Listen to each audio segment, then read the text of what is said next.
Hi kids, my name is Yvon Idumu. As you can see, I'm a colleague of your professor. Today I'll be talking about human rights and the link between human rights and what is commonly known as the MDGs, or the Millennium Development Goals. Human rights is a very important issue, particularly last year in 2008, as we celebrated the 60th year of the Universal Declaration of Human Rights. And as I seem to recall in the first video I did back in July for you guys, I talked about the fact that we often see human rights as the absence of, or meaning the inability to be able to do something, which is a very important aspect of that. But I think it's also important for for humanity, for you who are studying international affairs, to also see human rights in its positiveness, meaning that human rights is the ability for you today to be sitting in a classroom and to study. Human rights is the ability to be able to travel, and so it's important to keep that in mind.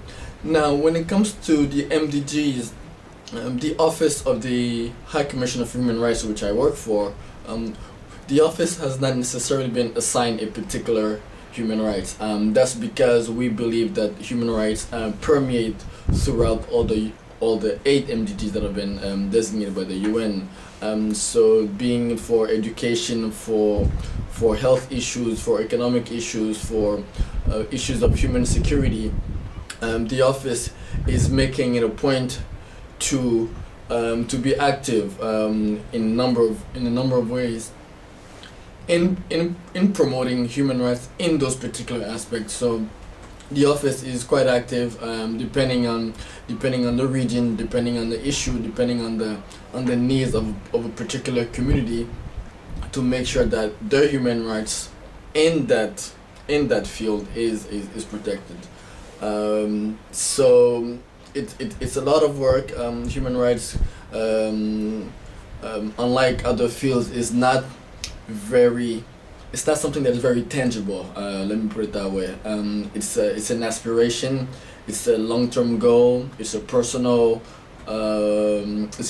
endeavor for each one of us. When we see that a wrong has been committed, to try to make it right, if I can say it that way.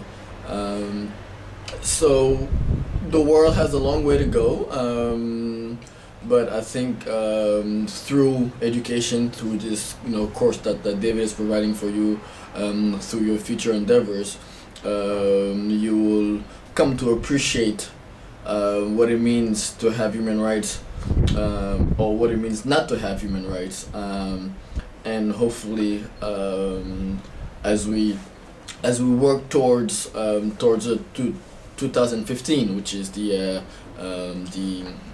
end date for the MDGs, collectively and individually, each of us would have made a small step towards improving human rights for those whose rights are not respected. Thank you.